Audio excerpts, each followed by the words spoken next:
Hello, hello, hello.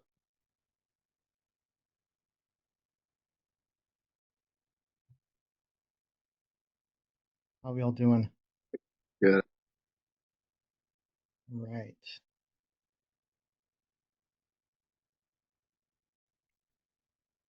Tammy, I'm gonna make you a co-host too. Fill people in as they jump in. That'd be awesome. I appreciate it. Okay.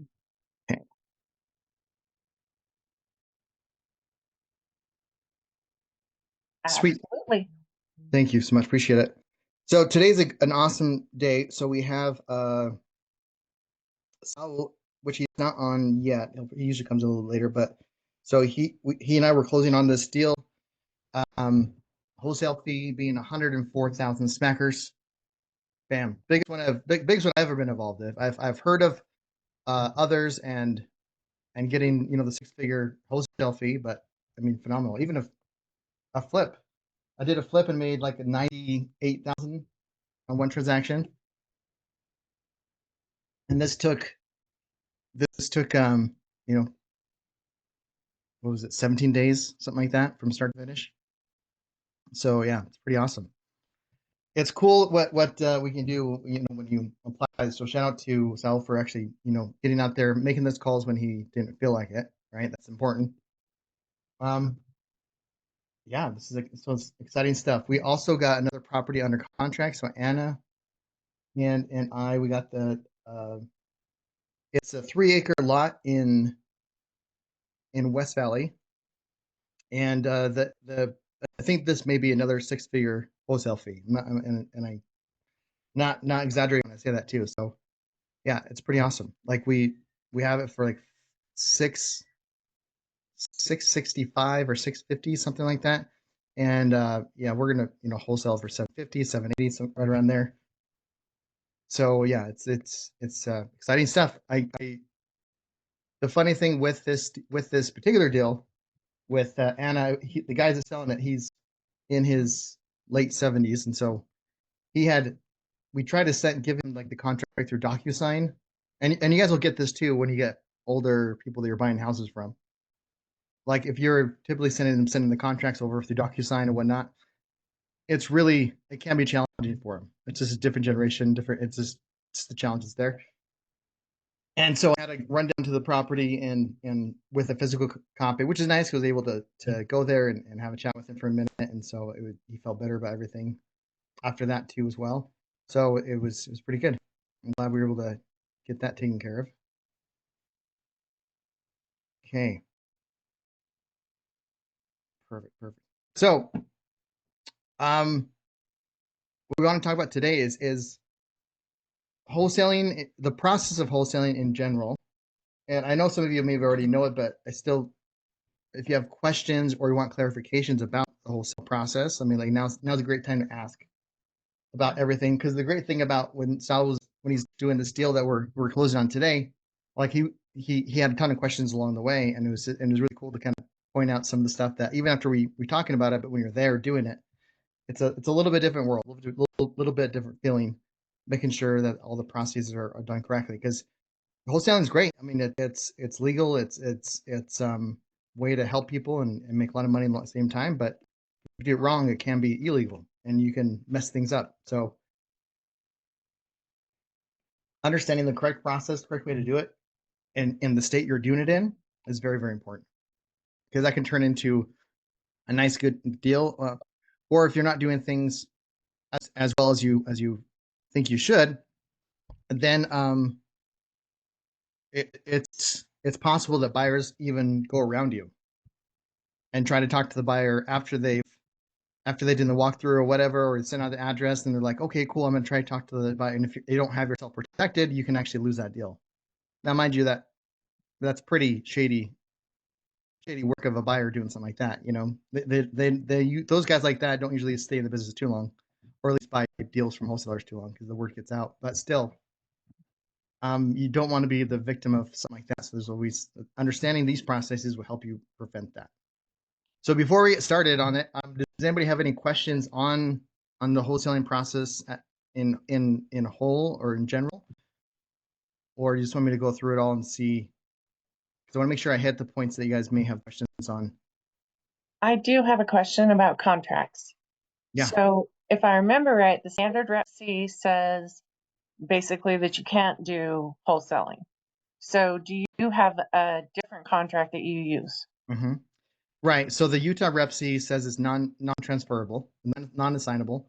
So it's you can still wholesale with the Utah Rep C because agents out there, if you're because a lot of times you're forced to use the Utah Rep C, you can't use your own contracts, and so you still can wholesale with that. You just need a different type of addendum, which is a transfer of interest addendum, and you need the seller and the buyer to sign it, and it does show the wholesale fee there out. So like the buyer knows exactly what you're making, the seller knows exactly what you're making. So I mean, it's when I was an agent, that's how I did it. So for 2 years when I was wholesaling, I used that form. You have to prep the seller or so they're not like taken back on like, oh man, you're making 10 G's on this or 20 G's on it or whatever. I have never had anyone question me because I did the work beforehand. I never had anyone like say, oh, well, you're making more money. You need to give me more money for me to sign this or whatever. And that's fine if they didn't want to sign it because we can just double close. I mean, that's fine. Um, so with the Utah reps, you can just got to use different addendums. But yes, now that I'm not an agent, since I've repented and changed my ways, I'm no longer an agent. Um, yeah, I have my rep C is like it's a 2-pager. It's transferable. The due diligence is until like the day of closing, like every single time. It's built to protect the seller, of course, but also it's leaning towards protection of us because it's our contract. So um, and if I can show you guys where to find those. If you guys want? Let me share my Yes, screen. please.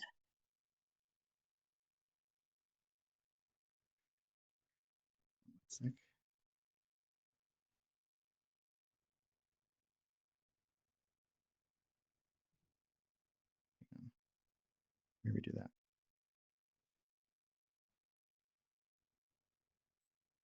Aha. Okay.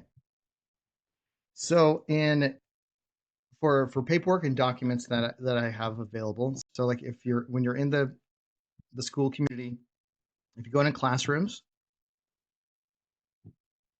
and then you scroll down to the classrooms, and for those that just signed up, like Janet and Tamara, I'll get you guys access to these within 24 hours. They'll have access to it all. So, but in deal analysis, and I keep on saying I gotta make it its own thing, but then at the very bottom of it, there's this document here. So documents, contracts, and scripts. Oh my. Um, and it has the cold calling scripts, door knocking scripts, for agents to use. So assignment of interest. That's the exact addendum what I was referring to when you are an agent. If you're using or if you're just using the Utah Repsy, like this would be the addendum that you would use. It's Utah Board of Realtor approved. So, and this is just like so this is assignee, assignor, the buyer, what the we have a contract for, what the assignment fee. Oh, that's the date. But what the assignment fee is, and then all parties all parties sign it. So like the buyer one, buyer two, seller. Damn, it's a 3-pager, but that's just there. But my purchase contract is right here. So the basic one without any type of credit financing is subject to. I will here. Let me show you the subject to one because it has everything the regular one does. So it's just a simple 2-page. You can download it on Word, right? So you can edit it and do obviously you want to remove the challenge solver because you're not challenge solver, but and all that stuff too. But yeah, so, but and to cover my assets, just make sure to check with your attorneys and any documents, scripts, or whatever. Always like check with the professionals. Make sure you're not crossing any lines or anything. But yeah, this is the earnest money, purchase price, terms of closing, and then for this one, the subject to, so subject to existing financing or purchase subject to existing financing, and you just fill in the blanks for all that stuff. And the one without subject to, this doesn't have this clause or the due diligence clause, so that's just not there. But yeah, it's a simple 2-pager. I send this over to title, and then I have the assignment assignment of, the assignment agreement, which is, oh, I think I updated it. Oopsie. Anyways, but yeah, so this one I just downloaded again. But this is the assignment agreement that I use when you can even use the assignment of interest. But this one, all you need to have it signed is you as the buyer, and you as the wholesaler, and then the buyer, and what the non-refundable is, and then what they're bringing to the table, so they understand that, and then just fill in the blanks, and then that's it. So I send the assignment when everything else said and done. I send the assignment paperwork and the purchase contract over to title, and then I wait 2 weeks or wait a week or so, whatever the closing date is, and then I get paid.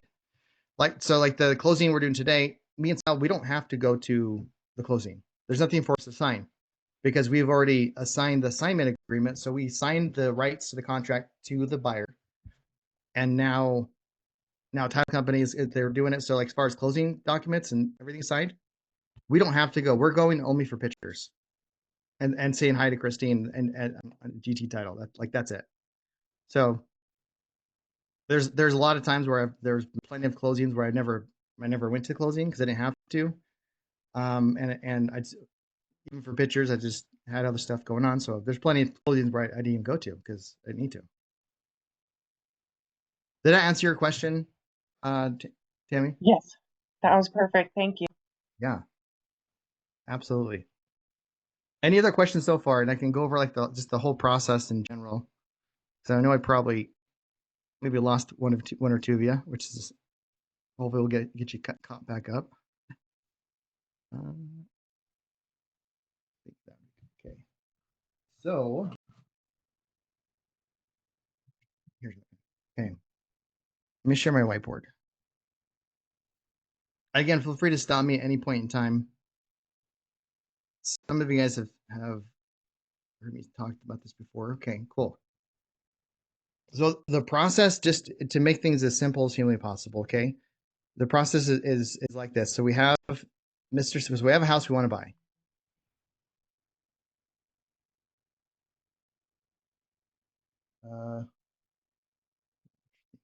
So we have the house we're looking to buy. So we have the seller, okay? And then we have us, Mr. Wholesaler. So we have the wholesaler.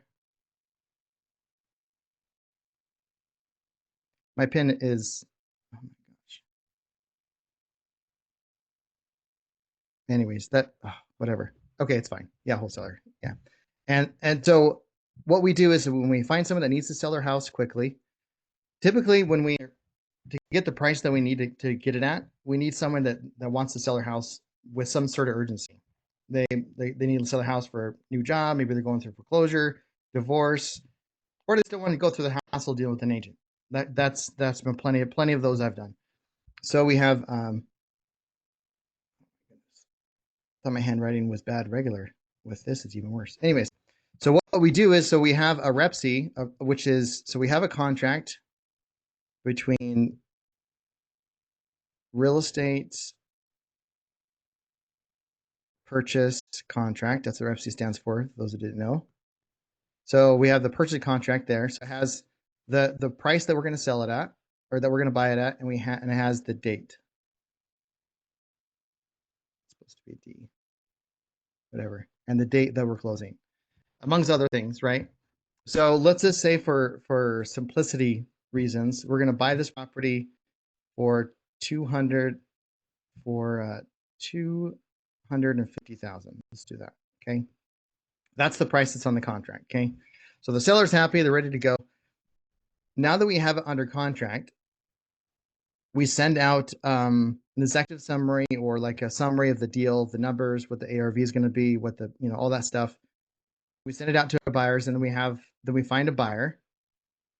It's like, yeah, I like this. I want to do it. Let's do this. And then from the buyer, we have the assignment agreement, assignment contract, where we are not selling the house at all. That's not something we're doing. We're not doing that. What we have is we have an equitable interest in this property because we have a contract to purchase this property.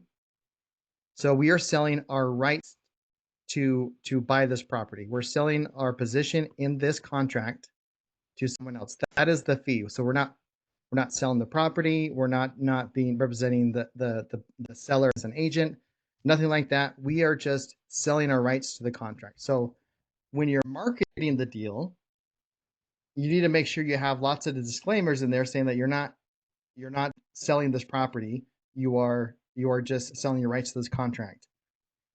And that's like if you look at any wholesale, if you're on any wholesale list, when people send you deals, that is always there from any wholesaler company. If they don't have that, they're just asking for trouble.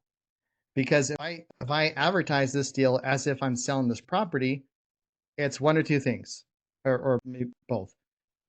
One, you are trying to represent the seller when you don't have a license, or if you do have a license, you don't have an assignment, you don't have an agreement with them that you can represent them as in selling this property, or fraud. Because if you're saying you're selling this property and you don't, if the property is not in your name, you can't sell something that you don't own. That's so saying that you're trying to sell this property when you don't own it, and taking non-refundable money and things like that. Even though like you meant well and you're just trying to wholesale the deal, but just how phrasing it and how you're marketing it can make a big difference between getting a $100,000 paycheck or getting a knock on your door for fraud. And so it's just important to market. That's why I see a lot of that's why I say wholesalers earn their bad name, because there's a lot of people that they go to YouTube University, they watch 2 or 3 classes or 2 or 3 videos, and they're out there trying to do stuff and they don't know what they're doing, and so they end up marketing, and then they're doing a lot of stuff, and so they just don't know what they don't know what they don't know. I'm not trying to knock them, they're just going for what they can. So that's it's important to make sure when you're marketing the deal before you find the buyer, or that you're doing it correctly. But we can talk about that more as we go forward. So now we have the buyer, okay?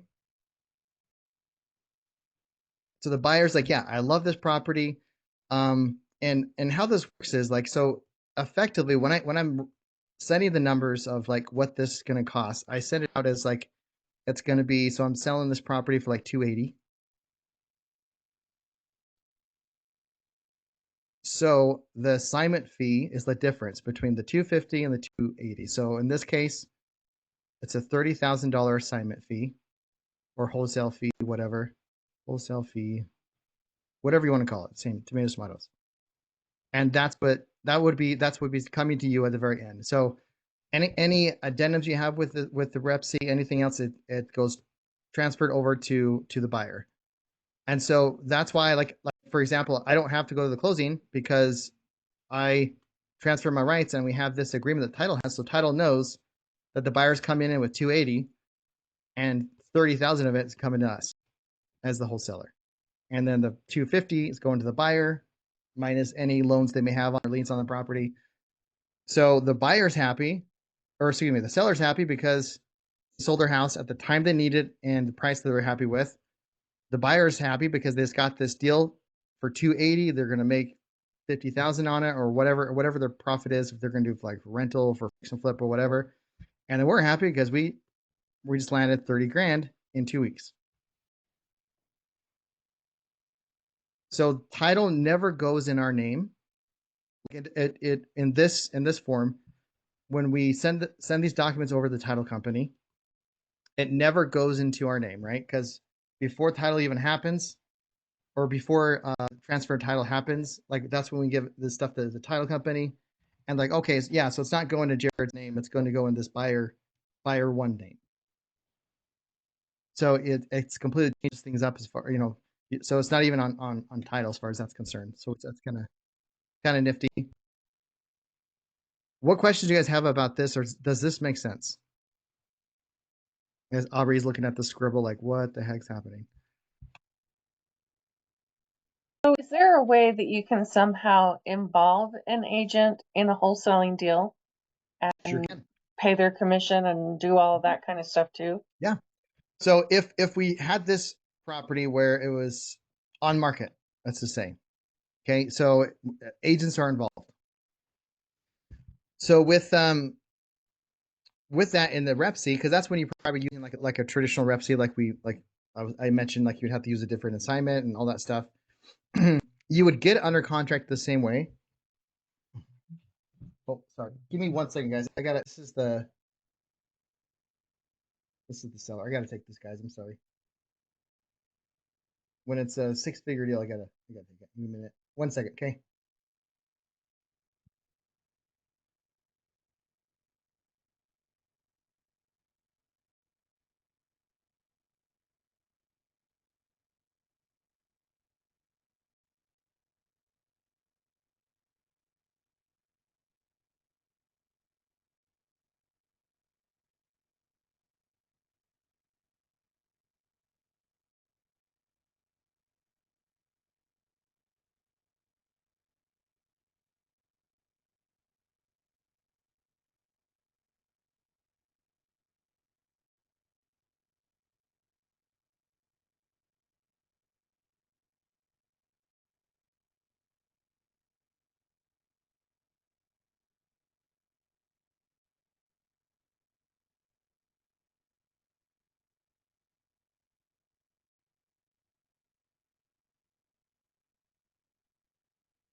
Perfect. Okay. She just signed for the closing. She had a question on the closing costs, and so yeah, we got that figured out. Okay. Um, what was that? Okay. Is it cool to see all women? Oh yeah. Perfect. So, what was your question again, Tammy? When before I got that call, what was it? I Or was was it? wondering how you can include a real estate agent Oh in the deal. yes, that's right. Okay. Yeah. So with a real estate agent, you just use a regular Rep C, like a Utah Rep C, right? Instead of like the contract that I have. Um, and it just so in that Rep C that has the agents representing us. For example, if we're using an agent representing us, an agent representing them, and then we transfer it over. Um, it however that original Rep C was structured, whether the buyer's paying the realtor fees or like the seller's paying the realtor fees or whatever the structure is, the buyer now, the new buyer that we find is now responsible for whatever those closings are. They're taking our place. So if they're and that's part, you got to make sure they understand that too before they send any money in, that um, they're taking their place. So whatever fees are being involved as far as closing costs or anything that we agreed upon, like they're agreeing to it too, because now they're us effectively in this transaction. Does that make sense? Yeah, that does. So you literally send them a copy of your original Rep C and any addendums so they have Yes. a copy of everything. Yeah, absolutely. And but I don't send that to them after we they send like a non-refundable too. That's something I probably need to bring up. Um, so after they get the assignment all signed and they send out refund, and but I let them know if there's anything that's kind of weird or whatever. Like, oh, by the way, we have to pay the buyer fees or whatever. So there's no surprises. Um, the the non-refundable. Does anybody not know what that means when I say non-refundable? When I'm talking about wholesale fees or anything like that at all? If not, that's fine. I just want to make sure that we're on the same page or not. Are you just saying like the non-refundable from the buyer to you, or Correct. Right. So here's a because typically with contracts there's earnest money, right? So there's like some money you put in EM and this is especially true for on market properties. Off market, you can usually put earnest money for like I put it for $1 before. You have to have something in there, but it doesn't have to be. I don't even talk about earnest money when I'm talking to the seller because it's if they bring it up, yeah, absolutely, yeah, sure. Was there a certain amount you're looking to get in the earnest money, whatever it is, right? Because we can cancel the contract and still get the earnest money back. So that's it's kind of irrelevant. Like we're not risking anything. But typically when it's just off market, I don't even bring it up, but I always put it in the contract. So there's equitable interest. It's important to have at least $1 there. But my average is like $500 is what I put in there. So, but with the signee, with the person, the buyer, because here's the thing. Let me tell you guys the story. What happened to me? Probably like my third or maybe my second wholesale deal I've ever did.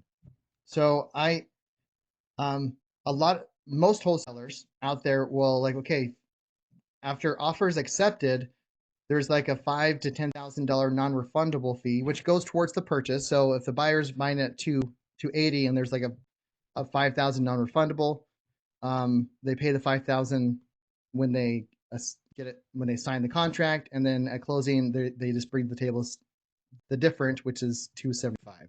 Okay. The non-refundable is held at escrow at the title company. So I don't want that. I don't want to see the money. I don't want to touch the money. I just send it to title. We're good. No worries. And I'll sit there making sure everything it works out, and then at closing everyone gets paid out. So when my first second deal, there was this we got a deal under contract in Magna. It was a pretty good deal, and I was not asking for non-refundable. I was like yeah, let's just get it signed it, and the person had a very limited time to close, and so it was like we had that window, and so I was looking for we sent it out, and I had a lot of people interested. And had a guy come out and he says, "I want this deal. It's mine. Let me." And at that time, I was like, "Yeah, I if you can offer this purchase price, the first one I get it, then that's perfect." I didn't do a bidding war back then or nothing like that. So it's just like, yeah, if all I was looking for was $10,000 in wholesale fee, I'm happy. I don't need anything else. So this guy's like, "Yeah, we want it. It's ours. Let's get this done." Okay, great, awesome. And so I sent them over the assignment agreement, and so like, yeah, you need to deposit the earnest money, and then I was telling the other buyers like, yeah, it's because I was getting people to responding like, yeah, it's taken. We got a buyer already. Thank you. And so everyone was like dropping off, and it was great. But when I sent over the assignment agreement, the guys were just like, yeah, we're like, one partner signed in, like, yeah, I just got to do this. It was always one excuse after another. And after like just me, like, what's going on, guys? What happened? And they're like, they weren't like, they didn't even sign the full assignment agreement yet. I was like, guys, I need to know what's going on. And so they wasted like a week and a half of my time. So I had like 3 or 4 days before closing, and they're like, yeah, we can't do this, man. Like, what do you mean? Why'd you say you're gonna do it? We couldn't get the funding. So so these guys screwed me, and I was and it was okay. It all worked out in the end. But and then I was like, okay, I mean, hey, if you can't do that, it's fine. I get it. But and I let them know what you put me in a bad position, because now all I have is like 3 days to find a buyer. If you couldn't have the funds, you shouldn't have put in your offer. It didn't make any sense for you to do so. You're just wasting my time and put me in a very tough position. And it's like, I got no hard feelings towards you guys, but I'm definitely not. I'm not gonna do any business with you again. That's and I told them like that, and then they gave me some scripture verse, which just got me a little, just teed me off even more. I'm like, dude, like, I'm I'm rough around the edges, but I do go to church because I'm rough around the edges. And I was like, dude, yeah, I'll forgive you, but it doesn't mean I have to do business with you. Like, someone someone stabs me, I'm not gonna pull out the knife and give him back the knife. Like, what are you doing, dude?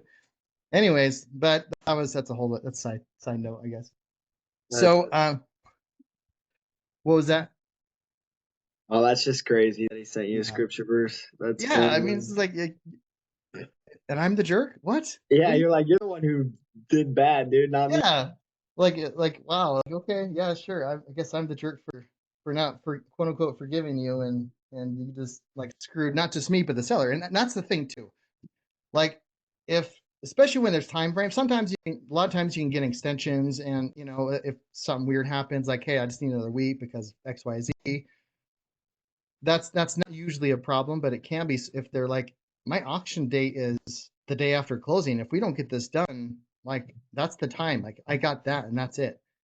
So it puts them in a bad position. Like, one, like, you just put on the work to find the deal and to negotiate it, and then now that the buyer did not perform, it screws you and it screws the buyer or the seller. So, but I was able to, I made some phone calls to some people that were interested. And then actually, a friend of mine, Wanda Carrasquillo, she's the one that actually bought it. And so she came in. Matt Strong was the hard money lender, and just we got it done right on time. It's like, oh, okay, good. But since then, I learned like, if someone says they want it, cool, awesome. Make sure, and this is what I put in the email blast, like that all due diligence needs to be done before offers are submitted. So if you're going to put an offer, if you need to have your contractor go out, if you want to do an inspection, if you want to do all that stuff, I love it. Do it. Do what you need to do to make sure that it's that you're good, that you're happy with the offer, because like once you submit your offer and accepted, you're going to be expected to give a non-refundable. So if they can't perform on the deal, they couldn't get funding, or they look at it like, crap, this deal is not as good as I thought. This ARV is not right, or the rehab number is going to take a lot more. Like, okay, if they bounce, if they don't close, okay, well, at very least we kept the earnest money, so we got something out of it. And I mean, worst case scenario, you can offer, like, if you need an extension to find another buyer, you can say, you know what, let me, you can up the money the seller's going to get to give you that extension if you're able to, like worst case scenario, but because you can use some of that non-refundable money, right? So it's rarity whenever someone puts in a non-refundable that they don't actually perform on the deal. But it's very common for people to give offers and then not perform on the deal when they don't have to put in the, there's no risk for them. Like, I want my due diligence. Like, yeah, that's before you offer. If you want to take your time, do what you got to do. I mean, I'm getting offers from anywhere else, and this is and buyers that buy from wholesalers, the ones that have done it more than once at least, understand that this is the process. Like, they got to take the action and move on it quick if they're going to move on it. And so most buyers understand this. When you get people like when you on your buyers list that, and sometimes when I get the feel that they haven't really done this before, like, so how does this whole thing work? And I always make sure to understand and explain to them this is the non-refundable. There's no due diligence for you. Like, that money is hard as far as that non-refundable goes. So if you're good with it, I mean, if you're the winner of the bid, then yeah, you'll get it, and you got to deposit the earnest money or the non-refundable to the title company the day that you signed the assignment agreement. Because I tell people now that the deal's still available until I get that non-refundable in my hand. So if someone comes in, Boston gives me an offer for 280, and then but he's dragging his feet on the non-refundable and stuff, and then Aubrey comes in like, I can pay 290. All right, can you do non-refundable? You know, I'll let the person know, like, hey, listen, if you don't put it in the next like hour, I'm getting this deal. I'm going to make $10,000 with Aubrey. So yeah, you weren't putting the non-refundable in, so I'm not, you know, you need to do it now, otherwise the deal's not yours. So having that conversation with people and having them understand that the due diligence is before they submit their offer, because it's not a traditional purchase. Your due diligence is part of, like, because our reps say we have due diligence. Like, we're not risking earnest money like the buyer would be. We can cancel the contract any point in time. Well, not any point in time. As long as it's before due diligence, then you're golden. If you put in $5,000 of earnest money, you can get that money back, no problem. Or $500 or $1, whatever it is. Like, you're not risking it. Any other questions about that as well? Oh, and when you do market it, one thing I do put out there in the in the executive summary, it's like, we love working with agents. If you have a buyer that's looking for a fix and flip like this, just add your fee on top of it, because agents will like, okay, great, well, yeah, I have my buyer that wants to pay 280, but I need to get my commission. I was like, okay, well, that's on your buyer. Like, I'm not paying your commission, because their commission is going to be what's 3% of 2040. So that's like almost 9,000. Well, it's 8,500. That's $8,500 that they would be basically expecting me to come out of my fee if that was the case, right? So it's like, no, not. you basically need to sell your buyer at 290, and your agent fee is like the 10,000 or whatever. Like that's fine, but like yeah. So I tell agents, if you have bring a buyer, that's great. Love to work with you. You just need to add your fee on top of it so that you're taken care of, but it's not coming on my end. Because the whole reason why I don't use agents because I can do their job better.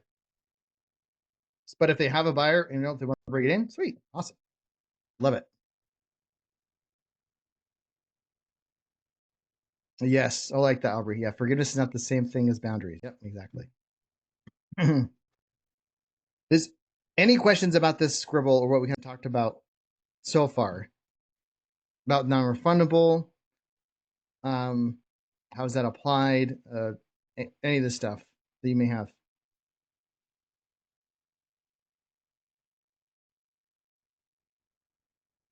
No. Okay. Now this is 99% of all my transactions go or exactly like this. We get a repsy, we get assignment, and then we have a buyer ready to go.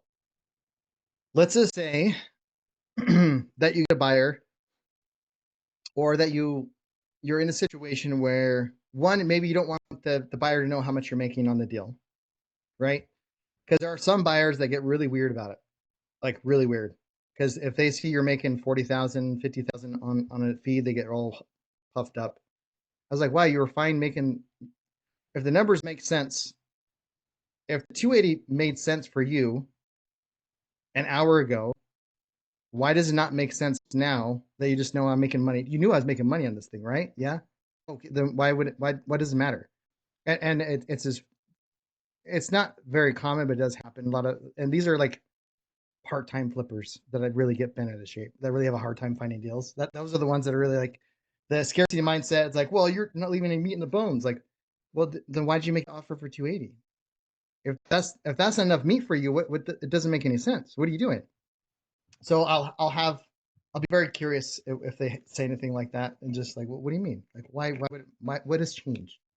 I'm making 40. What do you care? What does it matter? If I make $1 or make $1 billion on this one deal, if that number made sense for you, that 280 makes sense, and I'm buying this house for $1, I'm going to make $279,000 profit. What does it matter to you if 280 made sense 10 minutes ago? So it does come up, but not very often. So let's just say if it's a $104,000 wholesale fee. Let's just say that. Like, who's getting that right now? I don't know. So 104,000 wholesale fee. Maybe you just don't want to have to deal with it, or maybe if you're like having Utah Repsy and you're using an agent, you have to use the assignment of interest addendum where the buyer has to, or excuse me, the seller has to sign it too, and they could be like, oh, no, I don't want you to sign it, or I'm not going to sign this. Like, okay, that's fine. We'll just close as we originally planned. So that could happen too. So this is when a double close would come into play. And in Utah, it's a little bit funky than most other states. Other states, it's a lot easier to do double closes. But a double close is like, so same scenario here. So we have the repsy with the seller, okay? And I have it. Those are supposed to be letters, anyways. And I have it under contract, just like this other example of 250,000, okay? And then I have this buyer. He wants to buy it at 350. Like, he's happy with that. Good to go. He's going to make 50 G's on this thing. He's stoked. Okay. But for whatever reason, we need to do double close. Maybe because I don't want to necessarily show I'm making as much, or like maybe the buyer just doesn't want to sign it if it's like a regular repsy or whatever. Okay, fine. So what we do is we, instead of getting an assignment agreement with the buyer, we do a regular repsy with the new buyer, but as us being the seller, with an addendum saying that's contingent on us buying the property at the same date. So this repsy is 100% contingent on that the transaction with the original seller goes through. So that way you're not saying you're selling a property that you don't really own. It's contingent on you buying the property to sell it again. So what we need here, so in the title company, on the same day. We come in, we buy this property. So you would have to get 2 sets of money. So we need 250,000 plus closing to buy this property. And then when the buyer comes in that same day, he's bringing in 350. So that pays off that 250 plus the interest, and then we get the remainder, whatever the rest is. So for example, like Boston's dad, he does some of this stuff too as far as lending goes if you're doing double closing.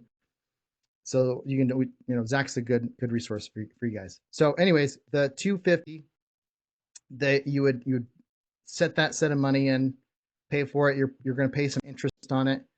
So, and you're also going to pay an extra closing fee cost as well. So this way is a little more expensive than just assigning it like we did over here.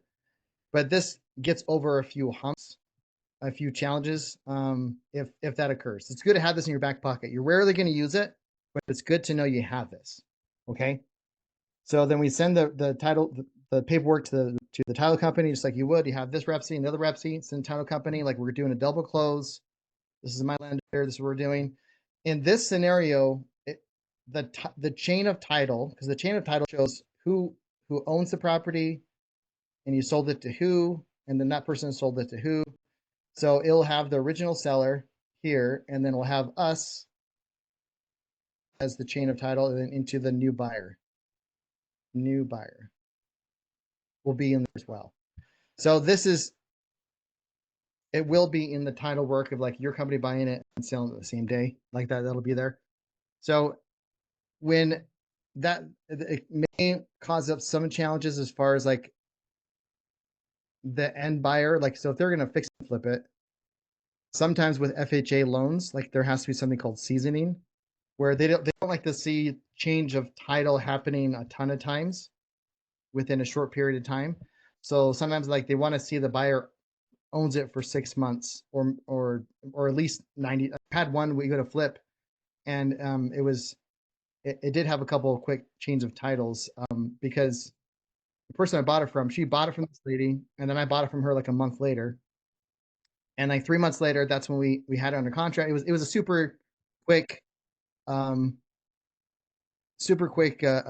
carpet and paint job, so it was super easy. We made like 98,000 on it, but the end buyer that we had, like we had to wait an extra week. We had to extend the week because it had their financing needed the owner they're buying it from to own it for a minimum of 90 days or more for them to qualify for the loan. So we had to wait an extra week because it was like almost right spot on the 90 days for them to qualify for it. So yeah, that's something that's kind of in there too. But I mean, it's not necessarily your problem really. It's not. I mean, it's not really a problem for the flipper too. It's something they have to be aware, because if it is a quick flip, they might run into something like that. So, does this make sense? The double close. So we're bringing in the 250 to buy it, and then we're selling the same day for 350 or whatever the fee is, right? So, and the buyer doesn't see any of these closing documents that we did for the 250. So if you just don't want to bother with like showing them your wholesale fee, not because like you're being sneaky or whatever, but it's just like you want to avoid any challenges of them, any fill bans or whatever. I don't know. Could be a number of reasons why you want to do something like this, but again, I rarely do this just because it does cost more to do it, because I have to bring in money. And in the assignment scenario, I bring like zero money, $0 comes out of my pocket. And this one I have to raise 250,000. Again, there's lenders out there like Zach that can put the money and lend it to you for like a day or two, depending when all the financing happens. And then, they charge you their interest fee and all that stuff. And they're entitled for, they have their lien on the title for that day. Then that's over, right? So you could definitely do something like that. It's just more expensive, and there's some pros and cons to it, but yeah. What other questions do you guys have on, does this make sense, the double close? I don't know if I explained it very well, or if I just went into, or if I confused you more than help explain it. Yeah, no, that makes sense. I was just wondering, how come you said a buyer might want to do this and not the assignment contract? Yeah, so I guess for the buyer, it's kind of the same. So Oh, it just depends on us and what we want. Because for them, they're coming to title. It's a matter of like them signing an assignment contract or repsy. Like for them, that's the only like difference. And yeah, this is the price I'm going to pay, $350. While if his assignment, I'm paying $350, it'd be the same. They're still coming up with the same amount of money regardless. yeah. So the pros are like, for example, there's no assignment. You can keep your assignment fee to yourself. Or if like the seller is really adamant on not letting you wholesale it or not letting you assign the contract to someone else or something like that. Oh, okay. Right. Yeah. It could be a scenario too. Where it's like, okay, cool. We'll buy it as we have it in contract, no problem. And that's when we'll do a double close. Right. So we'll still market it as you would as a regular wholesale deal. We're just going to do a double close on the same day. Now, outside of Utah, there may be one or two other states that are like this, but outside of Utah, maybe one, I don't remember what the other states were, but there's like three in the entire union that are like this, where you have to have two sets of money to do double close. What most places will do, so instead of having to raise the 250, what the title companies will do, they'll take the end buyer's 350, and then they'll use that set of money to buy the property and then to rebuy it from you. So they'll take that original funds from the end buyer, the one that you're wholesaling it to buy the property, so you don't have to come up with extra money, Oh, right? okay. I mean, it would be extra. It's still more money for closing costs, things like that. So plan for an extra $5,000 or something like that, depending the price you're getting. But yeah, that would be the difference of the that would be the difference for like the different like states and whatnot. But here in Utah, we have to get a whole nother set of money to be able to do it. So, which is just weird. The board of realties here really hates wholesalers. Like they really don't like us, like at all. Because I think we're taking their jobs, but like we're finding deals they don't want to find. They don't want to deal with a hoarder house. Like 99% of agents, because it's not going to qualify for traditional financing. Like 90% of the agents, that's all they do is traditional financing. It's just cookie, and we need them. We need the agents out there to help the people find the houses. That this is their business, so that they're fine. But for some reason, they're having this vision that we're taking their listings or whatever. I don't know. But yeah, so they put a lot of restrictions, like stuff like this, having to use two sets of funds for the double close, for example. But so did I double close with either of the deals that made six figures? So this one that we're closing today, we didn't double close. The the end buyer knew it was a seasoned investor, so I wasn't worried about them being upset or weirded out on our assignment fee. So I didn't even think about doing this. I mean, like people that usually get bent out of shape about a high assignment fee, like 40,000 plus. That's when you get like the part timer flippers or new flippers. They're the ones that get really bent out of shape, if anyone. So I wasn't really worried about that. And if they didn't want to do it, like I had other offers, like okay, then we're not going to do it. I mean, it wouldn't be making as much because they definitely were the top offer, but and the other one was an actual flip that made the six figures on. So that I didn't have to. I mean, yeah, that was a flip, so that was easy. Okay. What other questions do we have on the wholesaling process, just as a whole, whether we're double closing or just doing an assignment that you guys have, or what other clarifications can I say or help you guys out with? I have a question for like if a house doesn't make sense to flip, would you still wholesale it as a buy and hold? Yeah, you can. I've wholesale properties that only made sense as a buy and hold, or it only made sense if you, because we got it under seller financing, and then you do wraparound sell and seller financing. That's like the only way it made sense. So yeah, the more niche the deal is, the smaller buyer pool you're going to have. So it's going to be harder to sell. So you want to make sure it's a good deal or buyers in mind, you know. Yes, exactly. Yeah, Aubrey is a perfect example. So like, yeah, their first deal that we did, it was the house was I think he owed a lot. He owed a bunch on it, and it was where he needed to sell it at was basically like at ARV. So, but we found an actual end buyer where they wanted to live in the house, you know. So I think I'm not sure about I don't want to assume, but my guess is there was some questionable immigration status, and so that made it harder to get to qualify for a loan. You know, it's the same with like business owners. Like my AGI, my adjusted gross income last year was 19,000.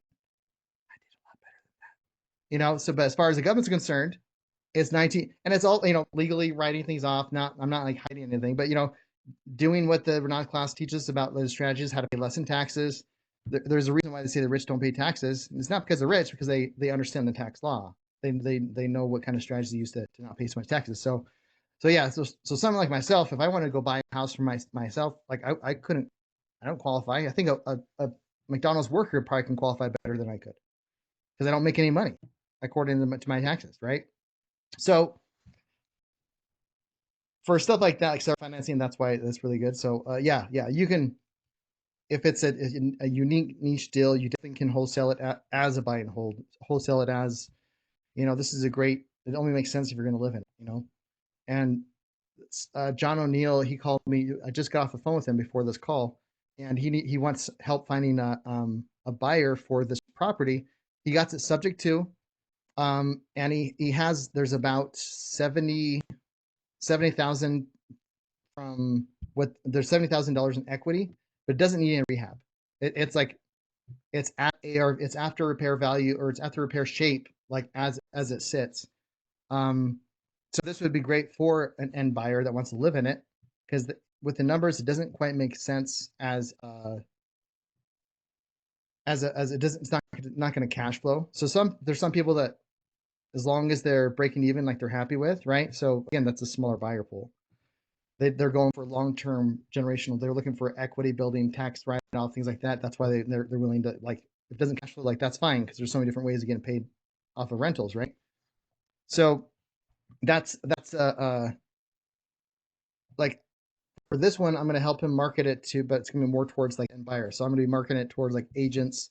Hey, if you guys looking for, if you have a buyer that's looking for creative financing, it's just $40,000 down, 6% interest. Here's the payments. And then that's when I would use a lot of agents to help me find a buyer, and then they tack on their fee, and then it's a win-win for everybody. So yeah, so the more niche you get, the more niche the deal is, the harder it is to find a buyer, but that's okay. It doesn't mean it's impossible. Does that answer your question, Katrina? Yes, it did. I also realized I understand some, but not all. Okay, what was so? Where did I lose you at, or how can I clarify? No, I get what you're saying. It's just I need to ask more questions so that I understand what type she wants, like to understand when the wraparound makes sense and when it would. Does that make sense? Now, are you asking like the seller if it makes sense, or the buyer it was referring to, or what do you mean? Who would you have to ask more questions to? Just make The sure. buyer, I mean the seller, just so Okay. that I can understand what type of deal to put it in. Sure, got it. And I think my first go-to when I'm looking at a deal is like I'm going to do the analysis as if it's a flip, and if it's like if it doesn't quite make sense of a flip, okay, so this is when you're creating the deal. Like how else does this make sense? Was I able to negotiate creative financing, seller financing on this thing? Okay, that opens up to a lot more options. Is it going to cash flow? I look up the market rent in the area. Here's what the average payment would be in a mortgage. And the thing is, like, just because it doesn't cash flow for us, if it's like a cash deal, maybe they have their own funds, and so they're not looking for a 30% ROI. They're looking for 6 or 7%, and they're happy. You know, and so, but again, not everyone's be looking for 5 or 7% return on investment either. So it does vary, but you're looking at different options of like how does this deal make sense? Where can we go with it? And when to walk away. Like there's no reason for me to send this out. There's just like this is donezo. But yeah. Thank you. Yeah, perfect. Great question. What other questions do we have about the wholesale process, or you know, anything we talked about? Because this Can you is go through what a wraparound is for the people that are kind of newer? sure. So that I I don't know if I'm going to get all of it into right now. So let's just say we get seller financing. So seller financing is when true seller financing. We'll just say true seller financing. Okay. So true, to avoid a lot of, just to avoid stuff. So true seller financing is like, so the seller has this property, it's free and clear. They don't have any liens on the property, nothing like that. And we say, hey, Mr. Seller, I want to buy your property, but instead of making payments to the bank, getting a loan to Mr. Banker over here, I want to make payments to you instead, and you're going to charge me interest. Like, okay, cool. He likes it. We do like a $20,000 down payment or something like that. And the interest rate, let's just say 3.5 interest rate, and the loan's going to be 220 or 230,000 because the purchase price is 250. So we're putting 20 down. That means the loan that we're doing is 250. And so we're going to be making payments. So let's just say if the payments on this one is like 2,000 bucks. It's probably less than that, but just for, so the payments, oh my gosh. Okay. So payments 2,000 bucks. Cool, awesome. But maybe that's like at ARV, maybe 250 is like the ARV price or something like that. Or it's not, that doesn't work great for a flipper, and it's not going to cash flow too well. So it's like, okay, cool. Here's what we can do. I can put it, you can advertise, you can sell it like this. You can either like buy it yourself, or even like, you can suggest this to the buyer. Like this is what I've done in multiple deals. Like I had to educate buyers about this, that this is even a thing they can do. And show them like how this works. So there was a couple deals where I had to like really educate the buyer on, because they were asking a lot of questions about it. So we really sat down, explained the whole process, got them with a good title company, attorney that can help them out. So we did this. And so if it doesn't make sense any other way, wraparound is like when we go to sell it. So right now we have the property, it's worth 250, you know, I don't know. And or maybe it's worth 300 or something. We bought it for 250. We have a loan at 230. If I go out and sell it, say, hey, listen, I got this property, or the end buyer does this too, and this could be, you're selling it to anyone wants to buy it. I don't know, maybe for their own self or for investment, whatever. But you're offering seller financing, but it's called a wraparound. So we have the original loan of 230, and then we're going to put another loan on title, because this loan gets put on title, just like any other mortgage. So what that means is that if we're going to sell this property, this has to be taken care of one way or another, because it's on title. That needs to be, if we don't make payments, the owner of that loan can take over the property. It's like a foreclosure. All of that stuff, all stuff's there. If I sell this property, and let's just say I sell it at 270, okay. So instantly I'm up 20 grand. But I'm selling seller financing with, let's see here, $40,000 down. So for the end buyer, they're seeing this. They're buying the property for 270. It's a $40,000 down payment. So down payment. So what does that mean from us? We just got our $20,000 back that we did our down payment. So this is our down payment. We got that, then plus an extra 40, or an extra 20, excuse me. So their loan is still going to be 230. And if you remember, the seller is doing the loan at 3.5% interest. Let's say I sell the but we're creating a new loan, which is the wraparound, like there's two loans on it, for 5% interest. So the difference is 1.5% interest of that 250. So we're making money on money we never put in. We're making money on the bank's money, but it's like on the seller's equity of the original loan that was on it. So we're making a difference. So if the payments is in this scenario with 5% interest, let's just say it's $2,700 a month instead of the $2,000.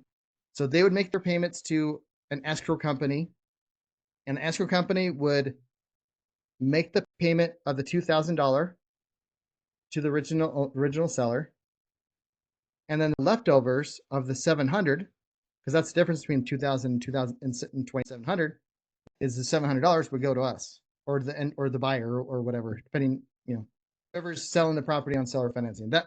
That's a wraparound. We have a loan on the property, and then we put another loan that's bigger that can cover the payments of that original loan on the property as well. So there's two loans on the property that's attached to the title. And so the bigger loan takes care of the payments to the smaller loan or the smaller interest loan.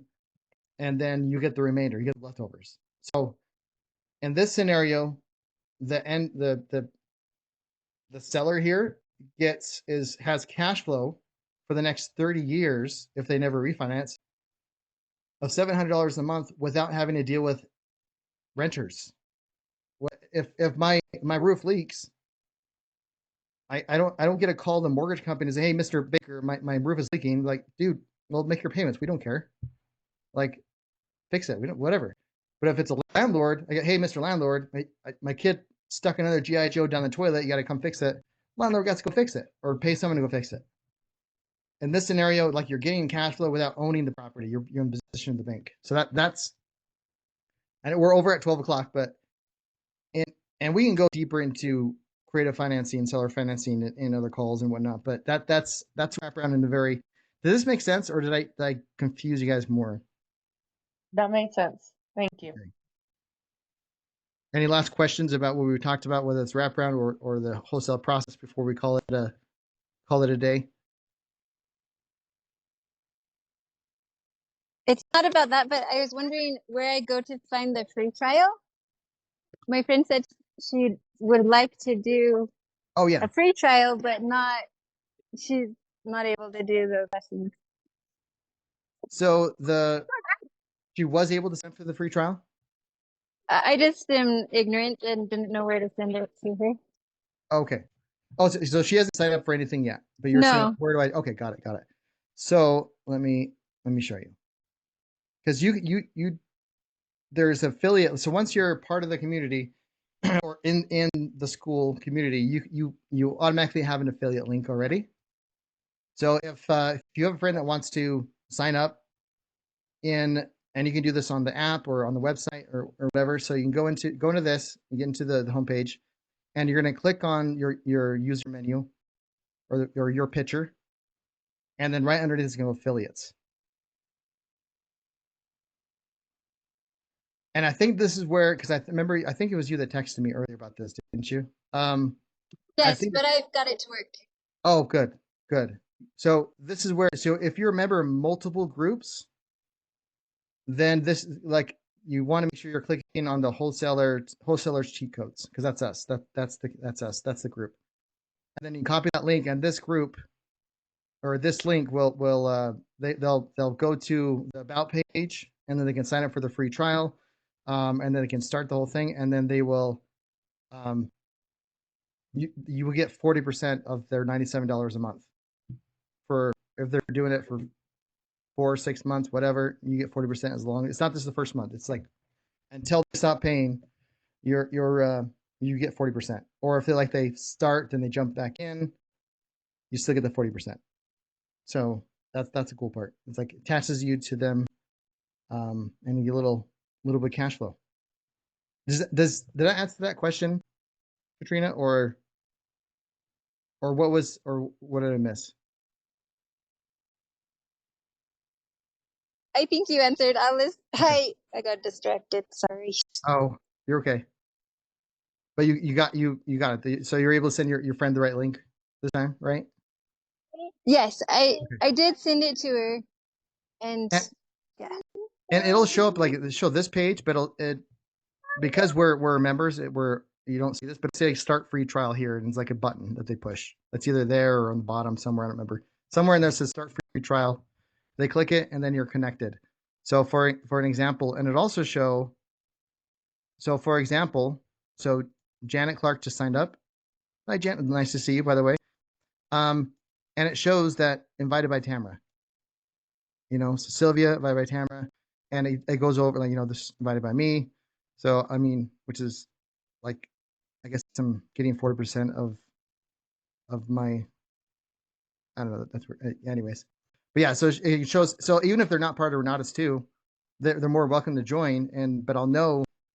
So if Janet hadn't signed up for Renatus yet, and it's Tamara's guest, I'm gonna encourage her to sign up because there's commissions involved. But I'm gonna make sure she signs up under Tamara too, or under Tamara. Tammy can't even speak right. So there's benefits to it, not just an extra 40%, but there's good stuff. Cool. All right, we're 10 minutes past. I gotta head out because I gotta go to Salt Lake for the closing. Thank you so much. Yeah, absolutely. Okay, appreciate you guys. And next week, that's when I'm gonna assign all of your battle squads, battle buddies. So you'll see that here by Monday. So that'd be good. Okay. All right, guys. Thanks, Jared. Yep. Love you all.